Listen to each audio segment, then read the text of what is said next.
Saudara, kalau kita mau menabur, taburlah di tempat di mana Tuhan menyuruh engkau. Saudara, saya mau katakan, kalau engkau punya persekutuan dengan Tuhan, engkau tahu di mana tempat yang subur harus kau tabur.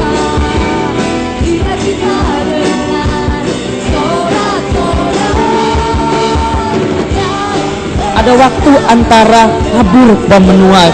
Itulah sebabnya pemazmur katakan mencucurkan air mata. Artinya apa? Dia harus bekerja sekalipun hasilnya belum kelihatan. Dia harus bekerja sekalipun hasilnya belum nampak. Dia harus tekun, dia harus setia. Bahkan ketika sudah mulai tumbuh, dia harus merawatnya. Artinya apa? Jangan pernah putus asa.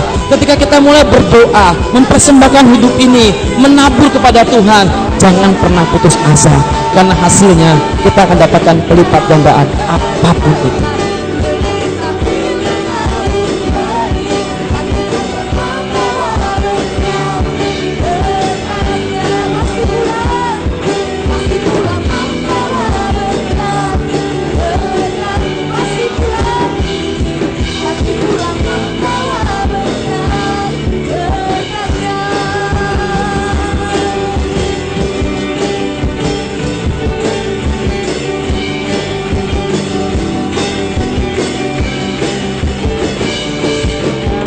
Lagi menunggu, saya membaca sebuah buku Naomi Dowdis, itu bagus sekali. Dan ada satu kata yang tersirat, itu keluar dari buku itu seperti membuat saya diterangi. Dan saya tadi diingatkan lagi sebelum saya dalam persiapan khotbah, diingatkan lagi untuk berbicara tentang hal ini, karena banyak orang Kristen terjebak di penyakit ini.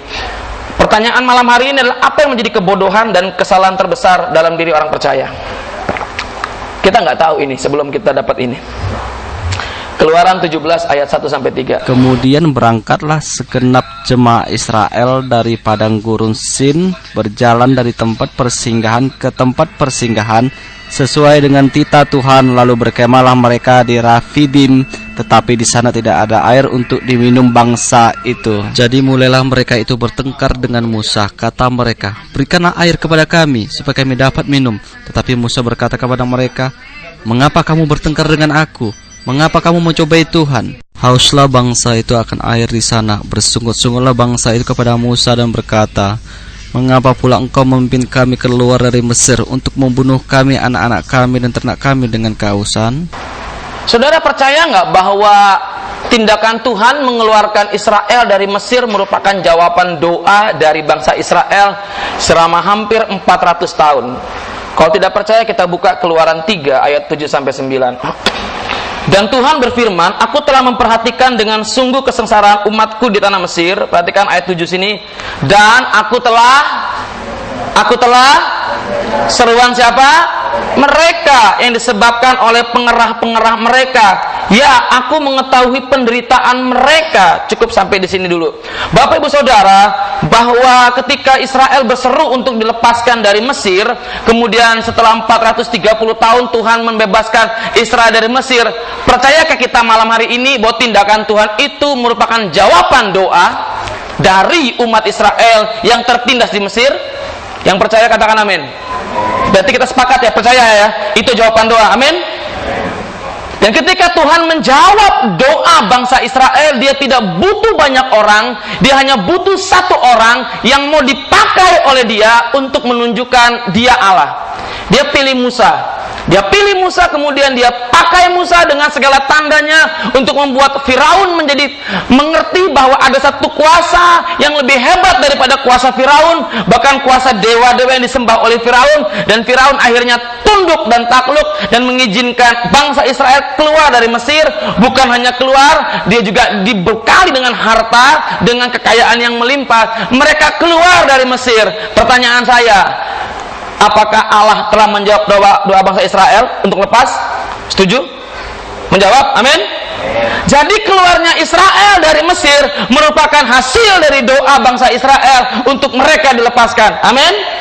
Masalahnya adalah ketika Israel keluar dari Mesir, ketika mereka telah dijawab doanya, ada kebodohan yang terjadi adalah orang Israel tidak siap untuk hidup dalam kondisi yang berbeda dengan kondisi yang lalu. Orang Israel masih punya pola pikir, cara pandang, sikap yang sama saat mereka belum mendapatkan jawaban doa.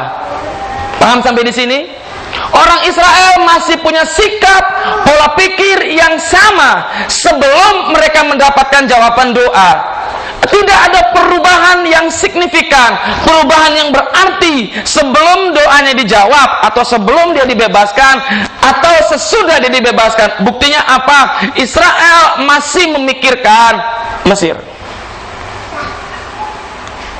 Kesimpulan saya malam hari ini adalah kebodohan terbesar, kesalahan terbesar yang diperbuat orang Kristen adalah bukan tidak berdoa, bukan tidak beriman. Siapa bilang Israel nggak berdoa? 400 tahun lebih dia berdoa. Kita aja setahun nggak dijawab Tuhan ngambek.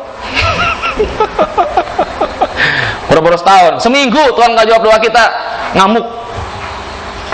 400 tahun lebih Israel doanya nggak dijawab.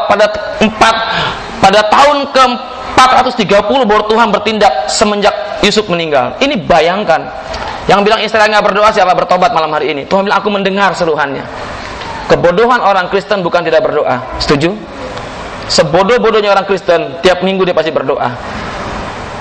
Setuju? Saudara yakin berdoa? Atau setiap hari minimal doa makan, walaupun basa-basi sama Tuhan? Dan kebodohan orang Kristen bukan dia tidak beriman. Saudara, untuk apa memuji Tuhan kalau nggak yakin kita Tuhan ada di sini? Kebodohan terbesar orang Kristen adalah ketika doanya dijawab, dia nggak siap dengan satu perubahan hidup akibat jawaban doa. Mau bukti? Siapa yang percaya, saudara? Siapa yang pernah diberkati Tuhan? Dan kadang-kadang orang ketika diberkati Tuhan, dia nggak siap dengan berkat itu. Seringkali hal yang terbaik dari Tuhan bisa menjadi hal yang terburuk untuk membuat engkau jatuh, karena sikap kita tidak disesuaikan dengan perubahan yang terjadi akibat cara kerja Tuhan yang luar biasa. Amin. Jadi bukan orang Kristen nggak berdoa, bukan orang Kristen nggak beriman. Segoblok-gobloknya kita masih doa makan. Sebego-begonya kita masih yakin ada kuasa Yesus. Amin.